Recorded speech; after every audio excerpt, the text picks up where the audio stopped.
Welcome to the Three Takeaways podcast, which features short, memorable conversations with the world's best thinkers, business leaders, writers, politicians, scientists, and other newsmakers. Each episode ends with the three key takeaways that person has learned over their lives and their careers. And now your host and board member of schools at Harvard, Princeton, and Columbia, Lynn Thoman. Hi, everyone. It's Lynn Thoman. Welcome to another episode. Today, I'm excited to be here with Larry Summers. He was formerly Secretary of the Treasury, and before that, he was president of Harvard University. Larry is one of the most insightful and unconventional thinkers I know. I'm excited to find out what big trends he's seeing now. Welcome, Larry, and thanks so much for being here today.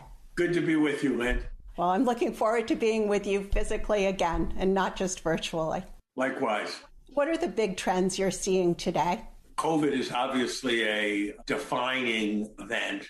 I think it is going to be part of three very large trends. The first is an increased recognition of the need for collective action to solve collective problems. There are things that the market is very good at, producing widgets very efficiently, driving better service of customers, driving efficiency in production and innovation. There are things that markets can't solve very well.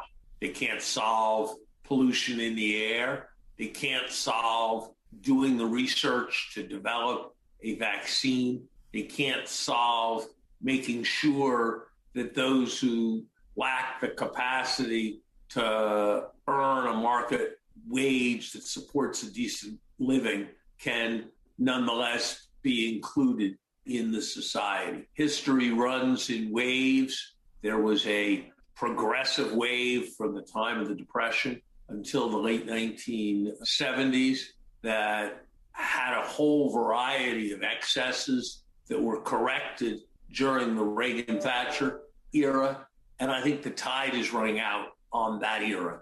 And in general, the orientation is going to be towards recognizing problems as collective and towards working towards more collective solutions. Second very large trend in the moment, which has also been accelerated by the developments of the COVID period, is a shift in the center of gravity of the global economy and of global thinking and of global culture towards the East. If a social scientist from Mars came and visited our planet during the COVID year, what would strike them as an overwhelming fact was how much more virulent and extensive the disease had been in the United States and in Western Europe than it had been in Asia.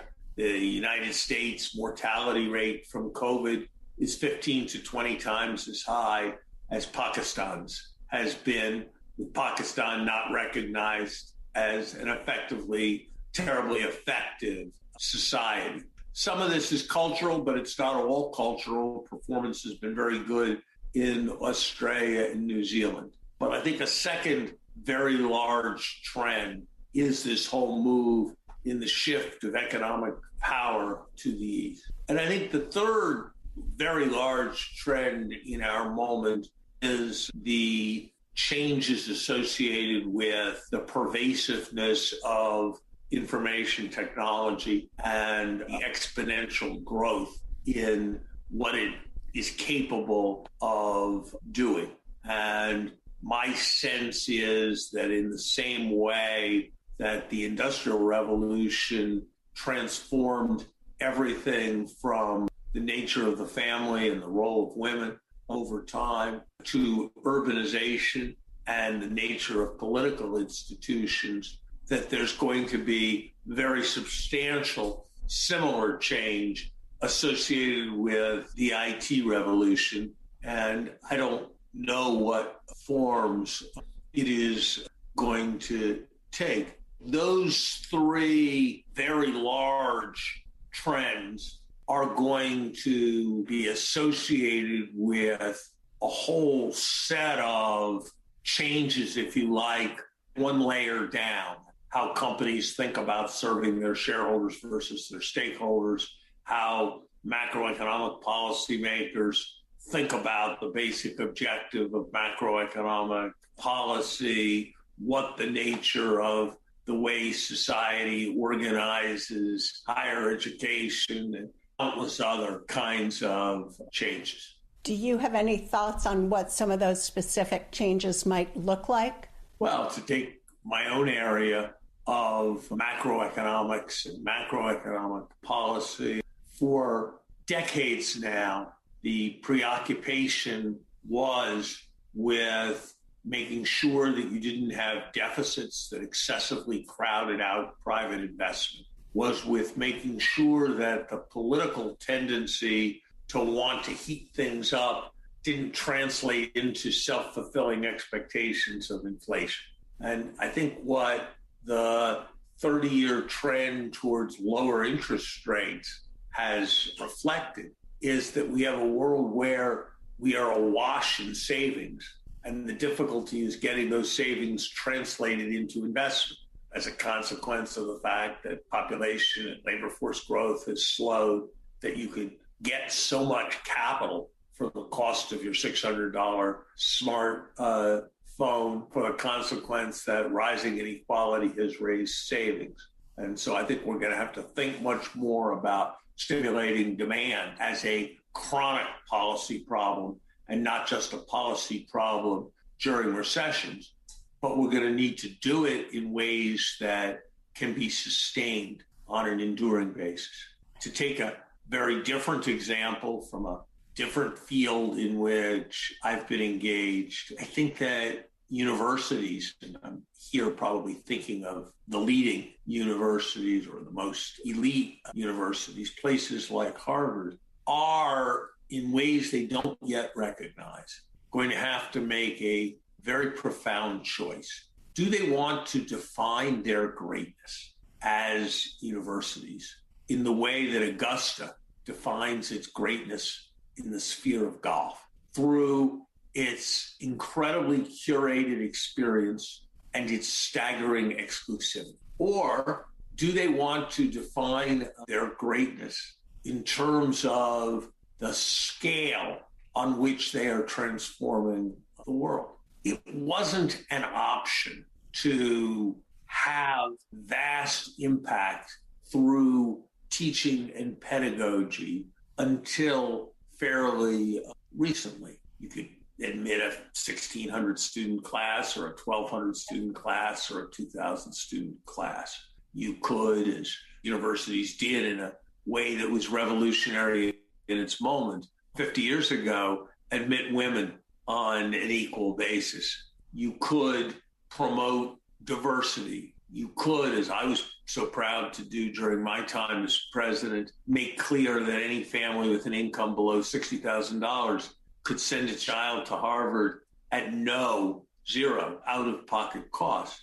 But as long as you were admitting each year 10 basis points or less of the class of students, there was a limit to the difference you could make. But today, with the capacities of distance education to provide for experiences that are both at much larger scale and much more individualized. When I lecture to a 100-person class, nobody can say, "Can you repeat that for 2 minutes?" because I was distracted for a moment. I have to provide the materials at the same level to all 100 students. I can't go faster or slower for particular students or segue to respond to the interests of particular students. All of that kind of thing becomes possible. And we are just at the very beginning of it in education. You know, Lynn, the first movies took the form of people putting cameras in the back of theaters and recording what was going on the stage. Over time, there was transformative change. A movie became something that was very different from that. The people who had been most extraordinary as theatrical actors, in many cases, weren't so great as movie actors, and a whole set of new people became terrific as directors, as producers, as actors. in the context of movies, and movies became something very different. I believe that's what's going to happen in education. And the crucial question is who is going to lead that? I've given two examples in macroeconomic policy and in higher education, two very different examples. I think that whatever your sphere is, if your sphere is journalism, if your sphere is medical care, if your sphere is manufacturing, production, there are going to be transformative changes that are going to follow from this emphasis on collective action, this shift to the East, and especially what's being made possible by new technology. Talking a little bit more about education, the top universities, especially the Ivy League universities, have stayed essentially the same for 50 plus years, and the education they provide has also stayed the same. As you mentioned, they really haven't scaled. They all have about 10,000 or so undergraduate students. How do you see universities and college educations in 5 or 10 or 20 years?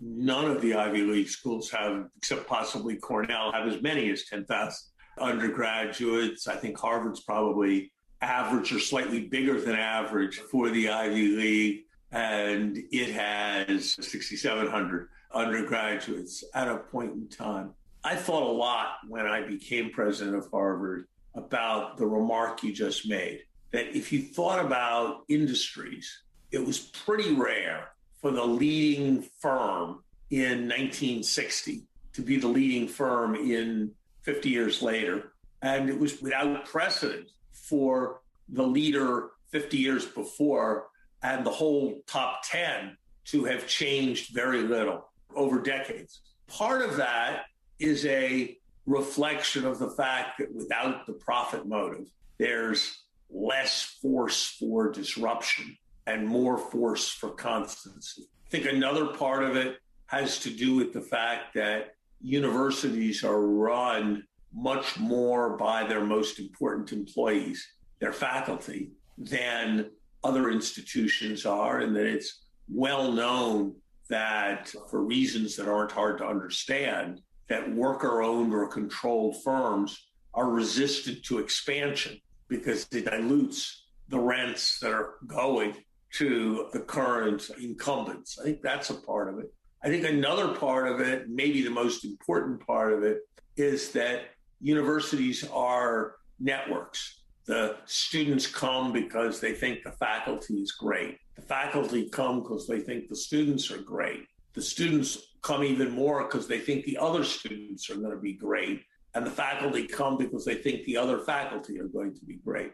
And so if the main reason people chose hotels was to meet people in the lobby and you became a great hotel, it would be easy to stay a great hotel, even if you went downhill, because everybody would be used to your lobby as the place to meet. So my suspicion is that there are going to be limits to how much transformation is going to come from the existing leading universities. And I think the question is going to be, in what ways is this going to be transformed by those outside of the traditional leading universities? My wife, Lisa New, is a professor of English at Harvard, and she has devoted herself in these last years to bringing her field of poetry to a far larger audiences than you could ever reach teaching undergraduates. Her television show, Poetry in America, has aired thousands of times across the country in its first 2 seasons. Her courses, which are not videos of her standing in front of a classroom lecturing, but have rather more of the character of a Ken Burns documentary or a more cutting edge Ken Burns documentary, are used in high schools with disadvantaged students across the country And she is working extensively now with Arizona State, building on initiatives that were launched at Harvard to pursue what Arizona State's mission is, which is pervasive impact for everybody who wants it. Where this is all going to go between traditionally leading universities, bold innovators in higher education like Arizona State, major information technology companies who obviously have capacity to do things in these areas, and social entrepreneurial startups on the Khan Academy, Teach for America type model. Where all of that is going to go, I have a difficult time forecasting. There's a proposition that I attribute to the economist Rudy Dornbush, but I think has been put forth in many different times and places that applies here, which is things take longer to happen than you think they will, and then they happen faster than you thought they could. And I think that's going to be what's going to happen. So I'm not confident that it's all going to feel different 5 years from now, but I think there'll be a moment when we look back and the whole experience will have changed. Certainly the experience I had of teaching during the Zoom period is going to have a substantial, lasting impact on the instruction I offer. I used that moment to film the kind of session we're having with a very wide range of prominent economists, prominent former policymakers and the like, most of whom could not and would not have come and been visitors to my class. And so my students are going to absorb virtual input and virtual guests in a way they could not have before for a number of years to come. They are going to enjoy instruction from me that is much more extensively curated than they could have, and more polished and probably better than they could have before. I think there will be a lasting impact of what we've all learned to do. I mean, it's kind of remarkable to think that Zoom as a verb was not something that was in the vocabulary of anybody over the age of 12 in the beginning of the year 2020. So education is a field that hasn't changed much, as we've just talked about, over 50 years. Another field that hasn't changed much is government. How do you see government looking ahead? I think government's going to be called on to do much more. And it's going to be called on to do much more as a consequence of a fundamental technological trend, which is that we've achieved remarkable and extraordinary productivity growth in some spheres, but it's very hard in others.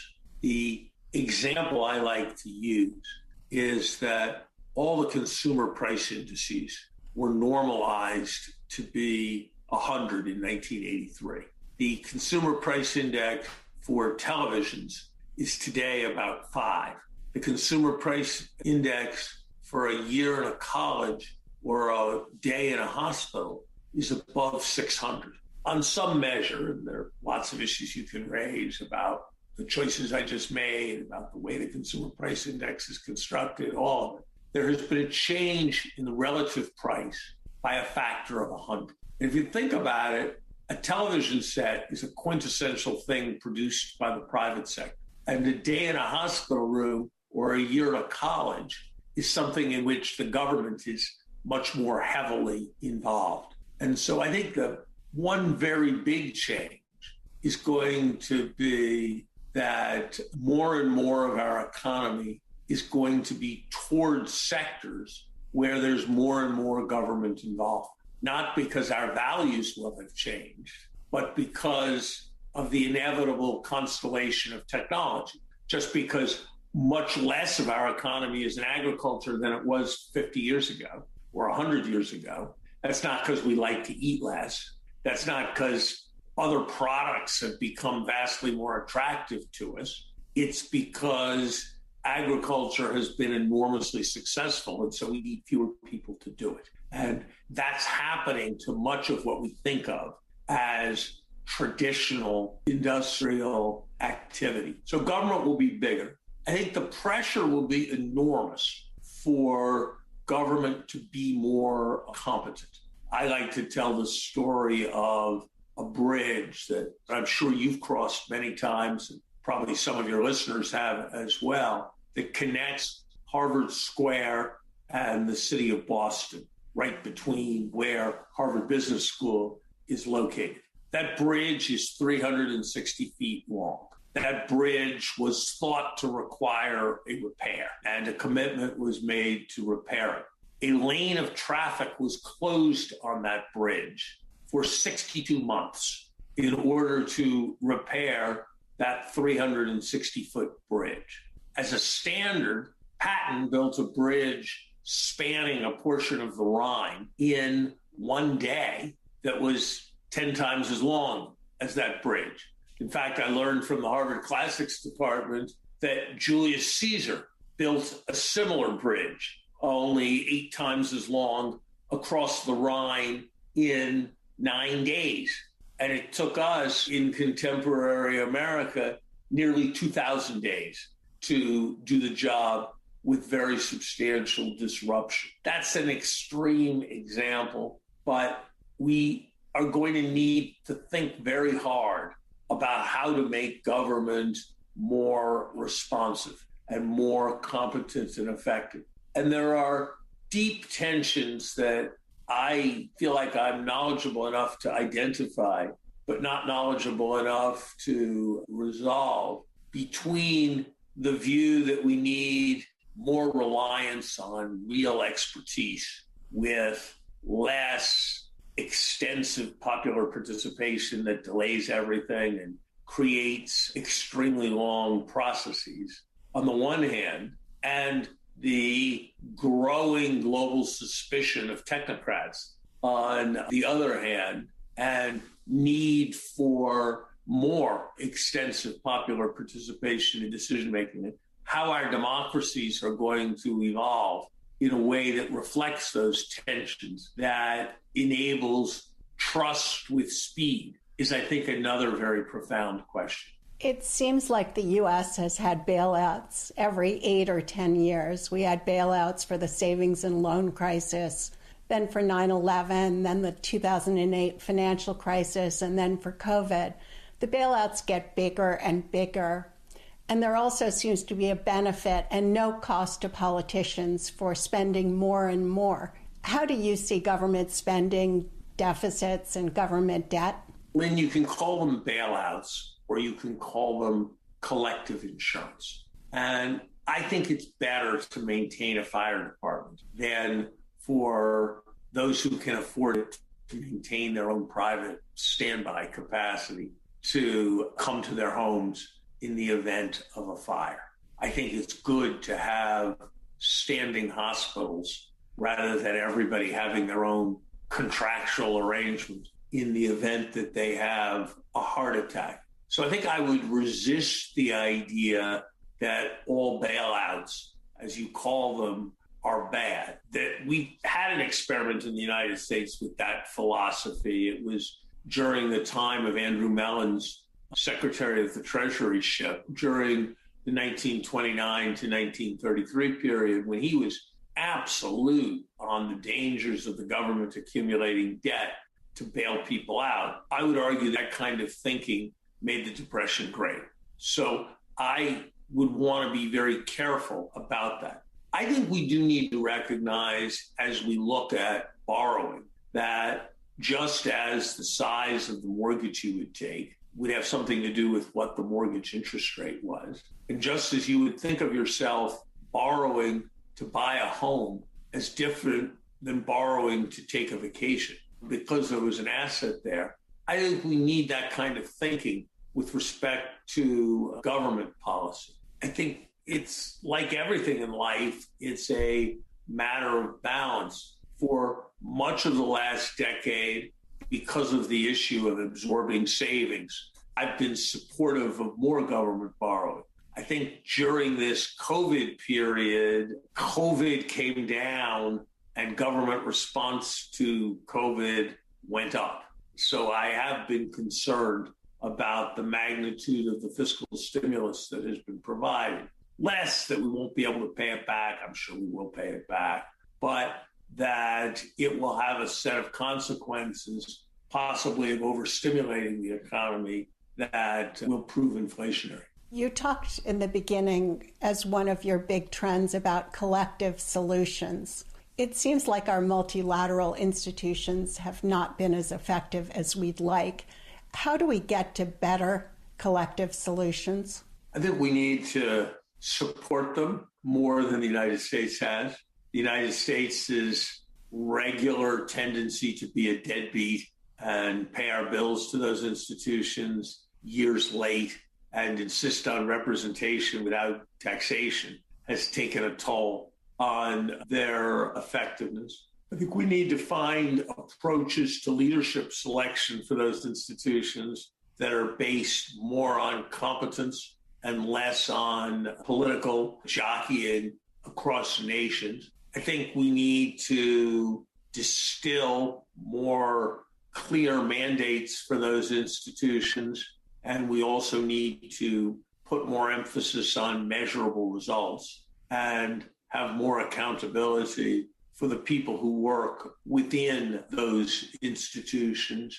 I am more inclined to think that you can't talk about our family's failure without talking about the performance of individual members of the family, with our family's success without talking about what individual members of the family did.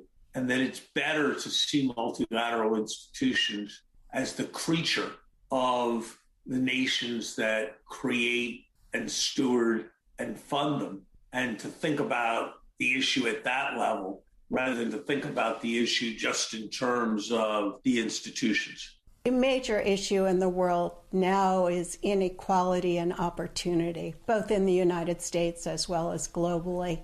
How do we reduce inequality and increase opportunity? I think ultimately the most important is education and skills development. I don't think we will ever promote the kind of fairness and inclusion either across countries in the world or within individual countries if we don't do more to equalize educational opportunity. I think it's a tragedy that the kids who get the best educational experiences at home also get the best educational experiences in school because of what the communities their parents live in are able to afford with low tax rates rather than with high tax rates. And I think that is something we're going to need to very aggressively address.